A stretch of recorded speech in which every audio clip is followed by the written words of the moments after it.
What's up, everybody, and welcome back to the Knab and Ro Show. I'm here with my compatriot and partner in crime, Ro. Say hi, Ro. Hi, kids. And welcome back to the podcast. Woo! Woo! So we know that there is a very special holiday. It is very special to me, my family. And what holiday is this, Ro? And what are we talking about today?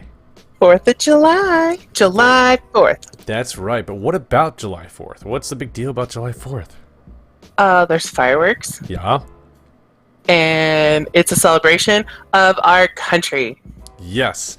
Specifically, the independence of the country. And celebration is on July 4th with fireworks, like Rose said. And we'll talk a little bit about some of the different things that we like to do for it. And then Ro found this interesting 15 fun facts about the 4th of July we're going to go through as well. And just some other little titties, just a little chit-chat. It was really interesting. I didn't... I was like, oh, okay. That's interesting. Good little tidbit. So when I'm on, like, Cash Cab or Who Wants to Be a Millionaire, I can be like, yeah, I know that. I listen to the Knab and Ro Show. Whenever you're on Jeopardy, yeah. I don't think I'm smart enough to be on Jeopardy, though. Oh, stop. Yeah, I could definitely do Cash Cab, though. Love that show. I miss that show. When is July 4th, 1776? That is correct. Thank you, Trebek. Thank you, Trebek. Every time I hear his name, all I hear in my brain is that Saturday Night Live skit where the guy was playing Sean Connery, like, "You'll rule the day, Trebek." Such a good skit. So many ways. Goodness gracious. Okay, so 15 fun facts about the 4th of July. We're just going to try to breeze through it. We won't really discuss a lot about all of it, but we're just going to go through it. So, number one here says that we didn't actually declare independence on the 4th of July. So one of the greatest misconceptions is that the 4th was actually the official date. But it was widely believed that America declared their independence from Britain on July 4th, 1776. But the actual vote took two days before that. So the declaration was 2 days before, and it was published on the 4th. So technically the date was July 2nd, 1776. And it boggles my mind, I don't know why, but we're such a young country. I mean, 1776 isn't really that long ago, considering other places and the history, like the European history with the monarchs and all that stuff, and the years it goes back and everything. 1776 doesn't really seem that long ago. Yeah. Considering other perspectives of other moments of history and time. Yeah, absolutely. And considering all the advancements where we went to where we are now is pretty crazy. Yeah. But do you have this pulled up, Ro? You want to tackle number 2? I don't. What is number 2? I don't have it pulled number up. 2 is the designer of the 50-star flag actually lived in Lancaster, Ohio. Ooh. So I think that's pretty cool because I live in Ohio. But in 1958, so he was a history teacher, right? But he redesigned the national flag as both Alaska and Hawaii were near statehood, right? So we're going into the whole 50 states and all that good jazz. But he selected all that. Oh, yeah. He actually says here, according to his obituary, so yes, he has past tense, but he was one of the thousands to submit a flag design, but he was the only person who actually stitched together a flag and shipped it to D.C. That's cool. Oh. That just shows you, boys and girls, you need to make sure you go that extra mile, then you get what you need. Guy's got sewing skills. Just saying. Although, maybe his wife helped him. Who knows? I know I can't sew to save my... Well, if I had to save my life, I could, but it looked like crap. Yeah. But... Me too. Yeah. I mean, I can stitch, but it's going to look atrocious. And out of respect for this gentleman, his name was Robert G. Heft, H-E-F-T. And he was 16 at the time that he designed the new flag. 16 years old. So I doubt he had a wife. True. Maybe his mom helped him. No. It was the sewing Here's- class in school. Here, son. Here, son. Make a name for yourself. Yeah. Little did they know. Like, yeah, right. But the funny thing is that most people don't actually know this. I didn't know it. I'll be. Yeah, I didn't either. Yeah, I mean. Yeah, our 50-star flag was created by a 16-year-old with a wicked sewing skill or a really good mother. Yeah. That's pretty cool. Yeah, agreed. I love it. Agreed. So number 3 here is Americans will enjoy almost 150 million hot dogs during the 4th of July. I don't think there's much else that I need to say about that. That's a lot. Although I did do a little bit more digging, and I did find out that yes, that's the estimated, every year that people eat, I guess. Yep. Yeah. But they also spend $92 million on chips. Oh my god. 167.5 million on watermelon, and gosh. 341.4 million on beer. Oh my gosh, that seems low. That's a lot of watermelon. That's all I gotta say. Yeah. Because watermelon's relatively cheap, so to get that, that's a lot. That's a lot of watermelon. Yeah. Oh my gosh. Yeah, and those things are big too. When you think about it, how much watermelon you actually get for the price of it. And that much is wow. That's awesome. So don't forget your hot dogs, your watermelon. Yep, and your beer, and your chips. And your beer, chips. Chips are important, right? Especially if you have ketchup chips. That's right. Oh my, that's right. Lay's ketchup chips. Lay's ketchup chips. That's right. The funny thing, ever since that podcast and we talked to our buddy up in Canada about it, I've been eating more Lay's over anything else just because it's like a subliminal thing, I think. Right? It's stuck in my noggin, yeah. I've seen a lot of, it's funny you mention that, because I've seen a lot of, I watch Hell's Kitchen, like the reruns of Hell's Kitchen on Amazon Prime, and legit after we had that podcast, I think it was like 2 or 3 days later, one of the contestants made some sort of like poutine, and I was like, what? And then a bunch of stuff has been popping up on my Facebook involving poutine recipes, and I'm like, oh my gosh, Big Brother is watching. I was going to say a Big Brother is watching you. Oh my goodness. That is creepy though. You'd think if someone would talk about something on the phone, all of a sudden it starts popping up everywhere. Yeah, I don't it's crazy. like it. Get out of my head, Uncle Sam. All right, so number 4 is only 2 men signed the Declaration of Independence on July 4th of 1776. And so it is Charles Thompson and the infamous John Hancock were the only 2 men who actually signed the Declaration of Independence on July 4th of 1776. The other 54 delegates signed over the course of the next month. So actual 2 of them, only 2 signed it that day. I thought that's pretty cool. Yeah. Number 5. That one was pretty quick. Not much to talk about. 2 guys. They did good. So, if you know the movie... I just drew a blank.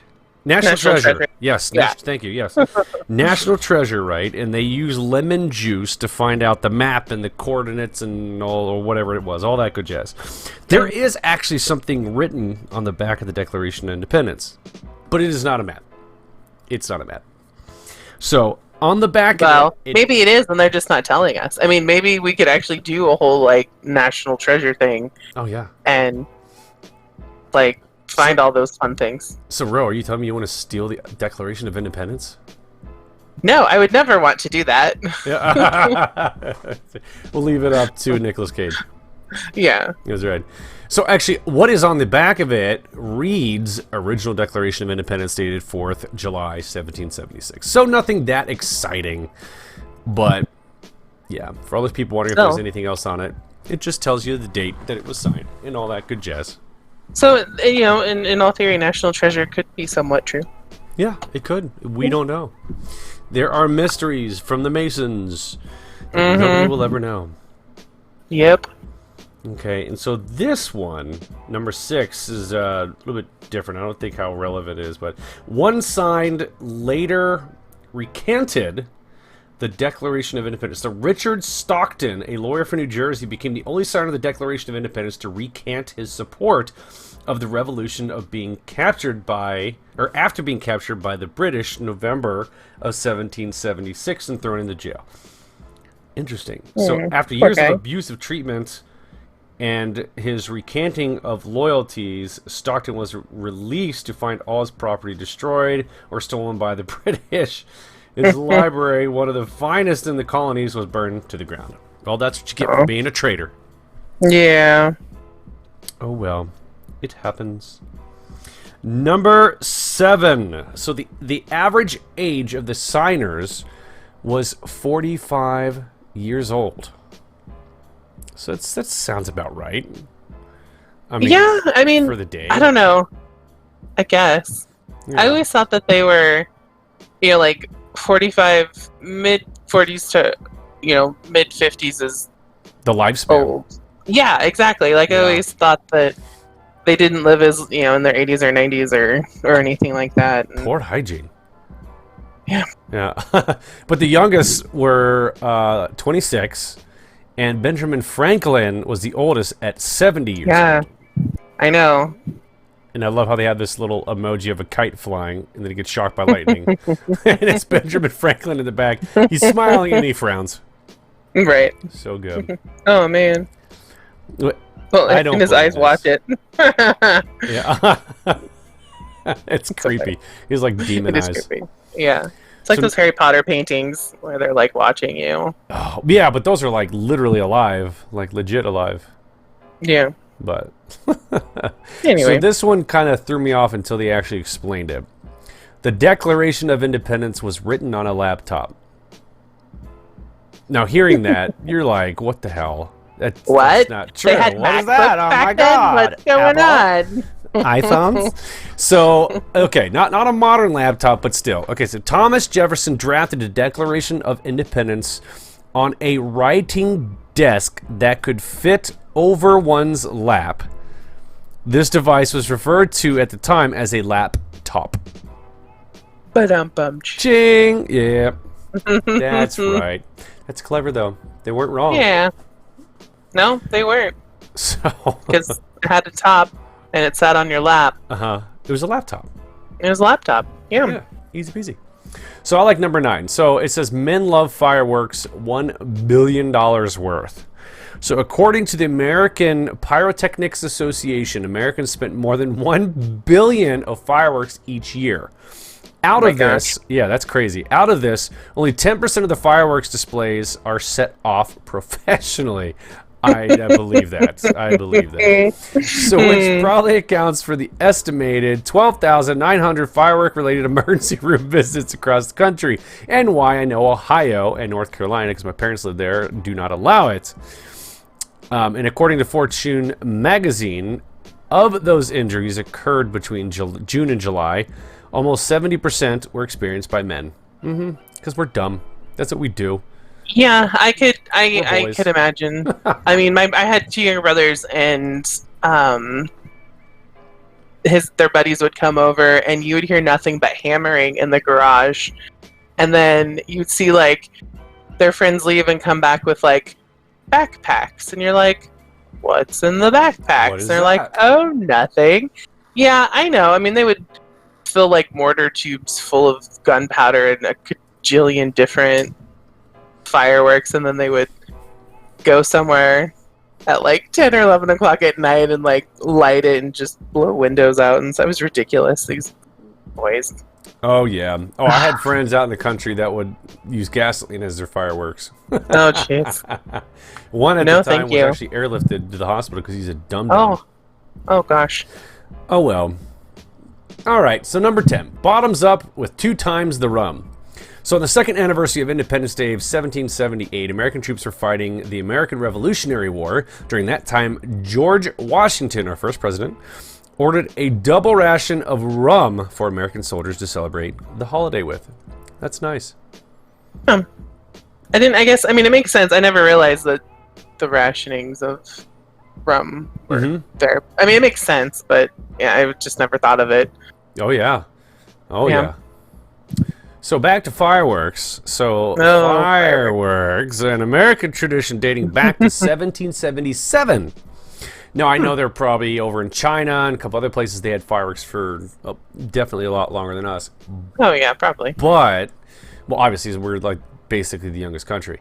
That's true. Yes, Yeah, going but back to that. John Adams wrote a letter to his wife Abigail that he wanted Independence Day to celebrate with pomp, parade, shows, and illuminations. This original letter was written when Adam presumed that Independence Day would be celebrated on July 2nd.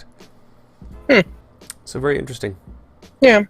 Goes back to all the way to Mr. John Adams. I think that's cool. Yep. Okay, number 12, a much smaller start. So what is a much smaller start? Although an official national census was not completed until 1790, the U.S. Census Bureau estimates that there were only about 2.5 million people living in America in 1776 when the Declaration of Independence was signed.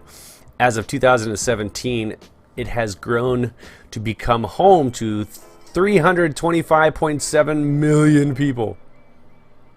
That's crazy. That's a lot of people. That is a lot of people. That's a lot of people. People need to stop breeding so much. Them like rabbits, them are. Yeah, that's right. That's right. Okay, here's the flag one. This is fun. I think this is hilarious. Another flag one. So, wearing Old Glory with a flag, right, violates the U.S. flag code. So what does this mean? Is there like a flag police that's going to come by and arrest you if you wear the flag? No. I have a swim trunks that have the red, white, and blue, stars and stripes, all that jazz on it. It's technically just means it's more of a disrespect. It's supposed to, you're not supposed to do it, right? You don't let the flag touch the ground, yada yada yada. If it's out, you don't let it in the rain. If it is at night, it has to have a light on it. You know, just a typical respectful stuff, and you're not supposed to wear it. But most of us don't know it. So would you be arrested? Is there anybody that could actually enforce this? No. Like I said, there's no flag police. It won't happen. It's more or less an older standard that you just respect the flag. That's it. Flag etiquette. Flag etiquette. It's like dining room etiquette, right? When you're eating dinner, there's a way to do it properly so you don't look like a barbarian, but most people just snarf things up. It's just how it is. Shovel in. Shovel. Yep. So, this is interesting. I thought this one was the most interesting one to me out of the bunch. Yeah. So, Thomas Jefferson, who was 82, and John Adams, who was 90, both died on July 4th, 1826, within 5 hours of each other, on the 50th anniversary of the signing of the Declaration of Independence. They both knew that their time was up. Yep, they wanted to go out together. Yeah. Which brings me back to the age of them, because I mean, 80 and 90, I mean, I feel like 90 to 100 is more, well, I feel like 80 and above is a good long life. It is. You know? Yeah. I feel, and back in, the 1700s, living to that age past 80 is just mind-boggling to me, because I mean, I feel like life expectancy back then was 50s, and here they are kicking it at 80 and 90. Yeah, I feel like I want to do a poll sometime and go around and interview like 20 to 25 individuals that are 90 or older or live to be 100. And God willing, if they're all in the right mind and can actually have a an interview with me, what's your secret? Right. How are you staying so healthy and living? And I'm not going to interview someone who's like a dementia or someone that has the genetic disease, but someone who is generally healthy. They've lived very long life. They're still physical, going out and doing stuff, right? Driving their cars. I want to what's your secret? I get a majority of it is probably genetics and stuff like that. So it's shot in the dark, but they have to do something. I mean, you have to. Yeah. I had a great grandma, and I feel like she was in her early 90s when she passed away, but up until she was driving up into her mid 80s. I mean, she's still sharp as a tack and was still driving and taking care of herself and going places. I mean, she didn't drive at night, but during the day and stuff, she would. And so Love it. It's interesting. Yeah. Yeah, Definitely. my grandmother's 91 and she's still kicking it, doing stuff. Yeah. She's active. Oh yeah. Yeah. Yeah. Love you, Grandma. Grandma Donna. You're the best. Okay. Final question number 15. It is called A Little Late to the Parade. So July 4th was not actually deemed a federal holiday until 1870. That's almost 100 years after the nation was founded.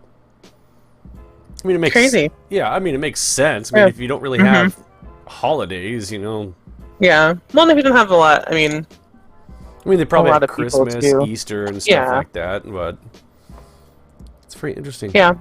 And And that it was a young country too. So it was very young. Yes, you're right. yeah.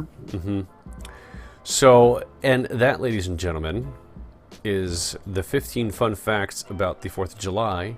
And I would just say, we did not write these. These came from the Hawking College, just letting you know. So somebody put these together.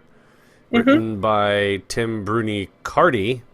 So thank you, him. He gets all the credit and all that, but it was kind of fun to go through. Yeah. And it may be a little old because I do think there was a reference to as of 2017 in one of the Right. The info. So it may be a little bit out of date, but I wouldn't imagine a lot of those would be out of date because, Well, it actually says here, written by Tim, July 4th, 2019, at 1:09 p.m. They're very precise. Perfect. All right. Well, maybe we are somewhat current then. There we go. Yeah. Oh, that's fantastic. Okay, so, Ro, on the 2nd of July is a big day. That is the anniversary of when I got married. Oh, Yeah. well, happy anniversary. Thank you. Yeah, mañana, tomorrow. Yeah, tomorrow. Tomorrow we're doing stuff. Well, that'll be fun. Mm-hmm. Yeah, what are you guys doing? Are you doing stuff with the kids? Are you dropping kids off somewhere? Or? Yeah, we're actually going to North Carolina to visit her parents. Oh, okay. So we're going to go down there and still hang out with the kids and all that jazz. Still try to stay secluded because the world's crazy, but, still have fun.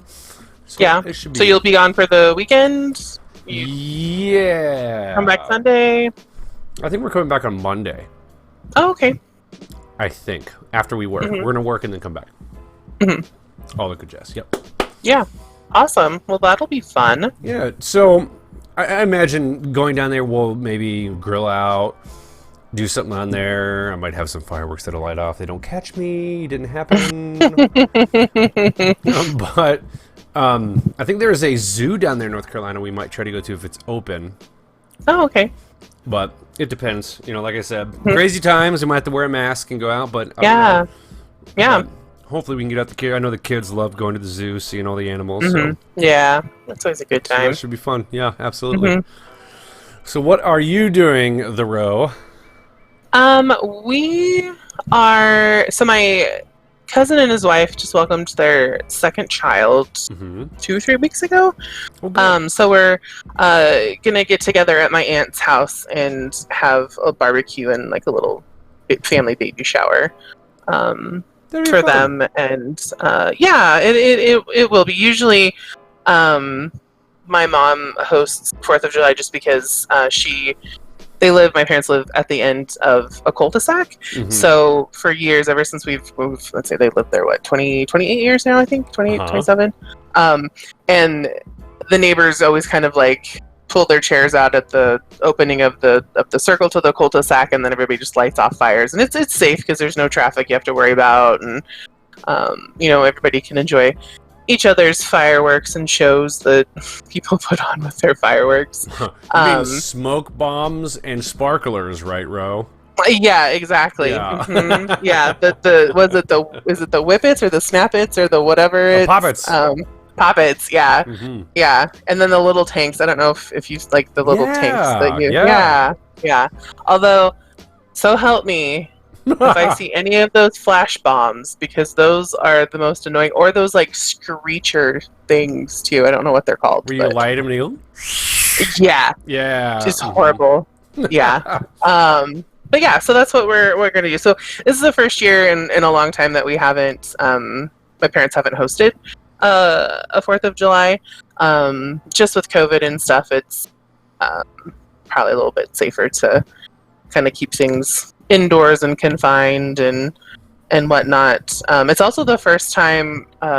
So I live in Hillsboro, which is just a suburb outside of Portland, and they always do like a 4th of July parade, but of course with COVID they canceled it. And so this is like the first time in my entire life that there is going to be no 4th of July parade in downtown Hillsboro, which I live in downtown Hillsboro. I live like a block away from the main street. And so they usually have to close off the road I live on because that's where they stage the parade. So I get to kind of like see the parade from my living room before it, because it zooms by to kind of filter into like the main route and everything. So that's always fun. So yeah, it'll be a different 4th of July,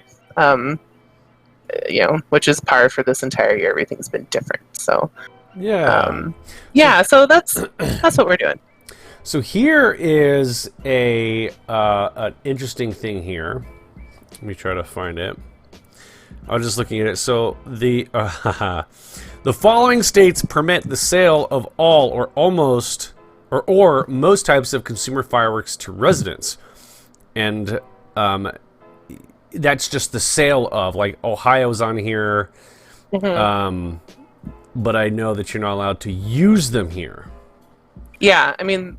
I just looked your state up, and no, hell no, they don't even sell. Yeah. They're like, not in my state. Although they do though. Is like we get Costco, like Costco cites packages of fireworks. Yeah. I mean, it's just crazy.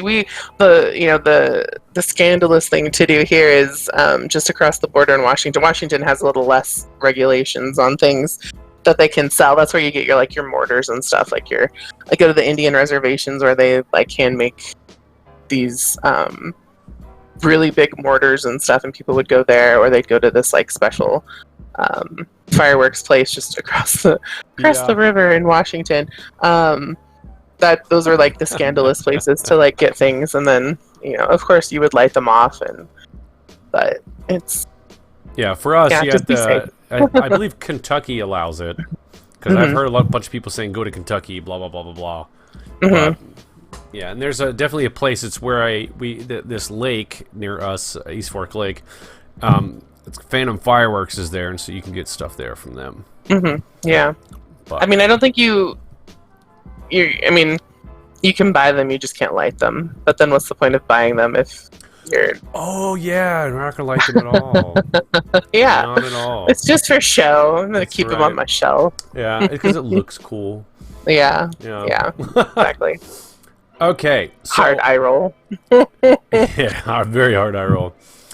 So I did just want to bring up one thing that I think for me is big about the 4th of July holiday, Memorial Day, Labor Day, all that jazz, but specifically 4th of July is the music. The music around the time is huge. I will put on a Pandora station and just play that music all day long. Even old Western flicks or music, I'll even play that, because to me it's the beginning and whatnot.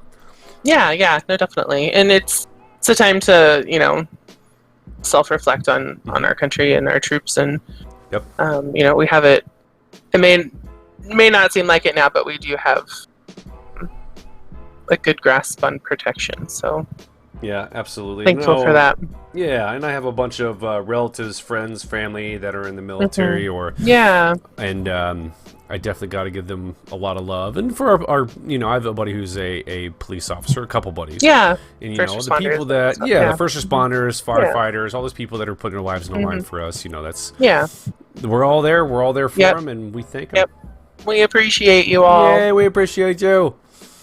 Well, on that note, we're going to call this one here.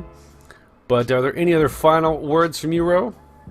Nope. Just be safe. Be careful. Don't blow any fingers off. Do your part. Do your part in consuming the hot dogs and the chips and the watermelon and the beer. That's right. But yeah, just enjoy the time, enjoy your family, and just be safe. Absolutely, yeah. And we thank you guys so much for listening to the podcast. If you like the podcast, go ahead and jack that like button right in the nose. Don't forget to tell your friends and family all about the Knab and Ro Show. And just as always, this podcast is a wrap. Till next time, kids.